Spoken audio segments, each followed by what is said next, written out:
చింతామణి సురేశ్వరి. ఓ తల్లి, మా యొక్క చింతలు ఏమి అంటే చింత అంటే బాధని చెప్పుకోకలేదు. మనకు మా యొక్క మనసులో ఉండేటువంటి తపన ఏదైనా కావచ్చు, ఒక్కొక్కరికి ఒక్కొక్క తపన ఉంటుంది. నాకు 4 రోజుల బట్టి జ్వరం అన్నది, నాకు తగ్గాలని నాకు తపన ఉంది. కానీ అమ్మవారి ఇవాళ ఈ స్థాయికి తీసుకొచ్చి నన్ను నిలబెట్టింది.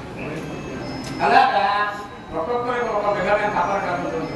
అందువల్ల పిల్లల విషయం కావచ్చు, ఆరోగ్య విషయం కావచ్చు, కేవలం వ్యాపార విషయాలు కావచ్చు, ఏదైనా కావచ్చు, అటువంటి చింతలు ఏవైతే ఉంటాయో అటువంటి మాతృగా స్వరూపంలో ఉండేటువంటి తల్లిని ధ్యానం చేసినట్లయితే ఆ చింతలన్నీ కూడా మరి ఒక యుద్ధంలో ఒక శత్రువుని ఏ విధంగా మరి సంహారం చేస్తుందో అటువంటి సంహార దేవతగా తల్లిని మనం ఆరాధిస్తూ ఈ రోజున ఈ శరభకాళేశ్వరి మహాదేవి అలంకారంలో ఉండేటువంటి ఆ తల్లి యొక్క గొప్పతనాన్ని, ఆ తల్లి యొక్క అనుగ్రహానికి పాత్రలు అవ్వడానికి మనమంతగా సిద్ధంగా ఉన్నాం.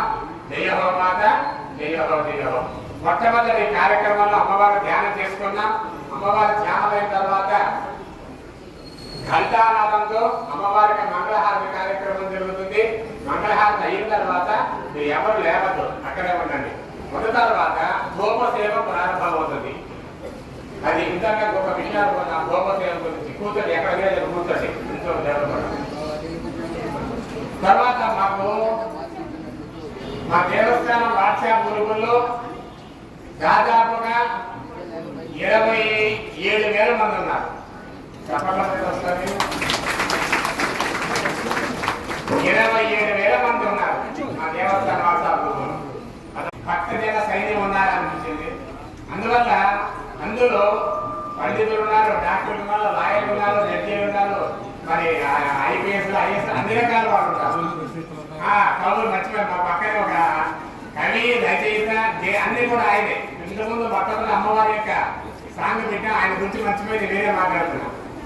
ఆయన రంగశెట్టి రమేష్ గారు, శరాల వాస్తవ్యులు, మంచి రచయిత.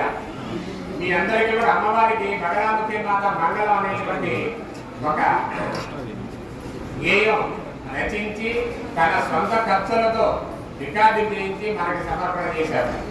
అది ఎన్ని లక్షల మంది చూశారో తెలియదు, కానీ చాలా పాపులర్ ఎక్కింది అమ్మవారి యొక్క ధ్యానాన్ని. అలాగే మరొక ఒక మేలు కొలుపు, అమ్మవారి మీద మేలు కొలుపు కూడా రాశారు. అయితే ఈ మధ్య మా దేవస్థానానికి ప్రముఖ సంగీత విద్వాంసులు, గాయకులు అయినటువంటి సింగర్